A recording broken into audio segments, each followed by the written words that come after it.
আমরা বহুত্ববাদের পক্ষেও নই, আমরা ধর্মনিরপেক্ষতা নীতির পক্ষেও নই, কিন্তু আমরা লেখার সময় লিখেছি পঞ্চদশ সংশোধনের পূর্ববর্তী অবস্থা, এই জন্যই একটা মিস ইন্টারপ্রিট হওয়ার সুযোগ পেয়েছিল। আসলে তা নয়। রাষ্ট্র পরিচালনার মূলনীতি 8, 9, 10, 11 পর্যন্ত, এখানে মূলত আমরা পঞ্চদশ সংশোধনের পূর্ববর্তী অবস্থায় ফেরত যেতে চেয়েছি, অর্থাৎ 5th অ্যামেন্ডমেন্টে গৃহীত যে সমস্ত নীতি সেগুলো যেগুলো প্রিভেইল করে দ্বাদশ সংশোধনী, ত্রয়োদশ সংশোধনী, 14 সংশোধনী পর্যন্ত।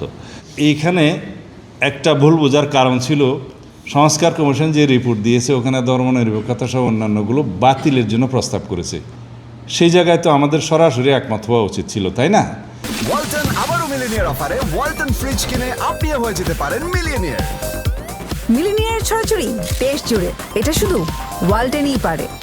তা আমরা যেভাবে দিয়েছি সেটা মিস ইন্টারপ্রিট এই জন্যই হয়েছে যে আমরা 8, 9, 10 স্প্রেডশিটের মধ্যে 5, 6, 7 কলাম দফা, আর কনস্টিটিউশনের 8, 9, 10, 12 এগুলোর ক্ষেত্রে আমরা সবগুলো কম্পাইল করে বলেছি যে এই নীতিমালা যেগুলো রাষ্ট্র পরিচালনার নীতিমালা পঞ্চদশ সংশোধনের পূর্ব অবস্থা ছিল সেখানে যাওয়া হোক, এবং 5th অ্যামেন্ডমেন্টের মতো করে আমরা সমর্থন করি 5th অ্যামেন্ডমেন্টে যা গৃহীত হয়েছে। অর্থাৎ ওইখানে ধর্মনিরপেক্ষতা নেই, ওইখানে আল্লাহর ওপর আস্থা এবং বিশ্বাস আছে, ওইখানে অন্যান্য বিষয় গণতন্ত্র, জাতীয়তাবাদ সব কিছু আছে রাষ্ট্রের মূলনীতি হিসাবে এবং সংবিধানের মূলনীতি হিসাবে।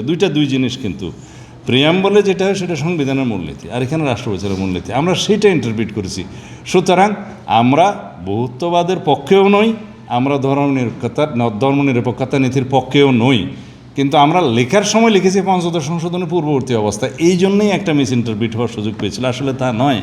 আমরা এখন পরিষ্কার করছি, আমরা 5th অ্যামেন্ডমেন্টের মধ্যে মাধ্যমে গৃহীত রাষ্ট্র পরিচালনার মূলনীতি এবং সংবিধানের মূলনীতি যেটা আছে সেখানে চাই, এবং সেটাতে ধর্মনিরপেক্ষতা নাই।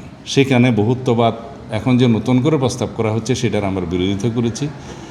তবে সাম্য, মানবিক মর্যাদা এবং সামাজিক ন্যায় বিচার যে কথাগুলো স্বাধীনতার ঘোষণাপত্রে উল্লেখ করা আছে, সেই সমস্ত বিষয়ে ওনারা প্রস্তাবনা এবং রাষ্ট্রীয় মূলনীতিতে অন্তর্ভুক্ত করা যায় এখানে প্রস্তাব করেছে। আমরা বলেছি এই বিষয়ে আমরা নীতিগতভাবে একমত, তবে আমরা দলীয়ভাবে সিদ্ধান্ত নিয়ে সেটা আপনাদেরকে পরে জানাবো।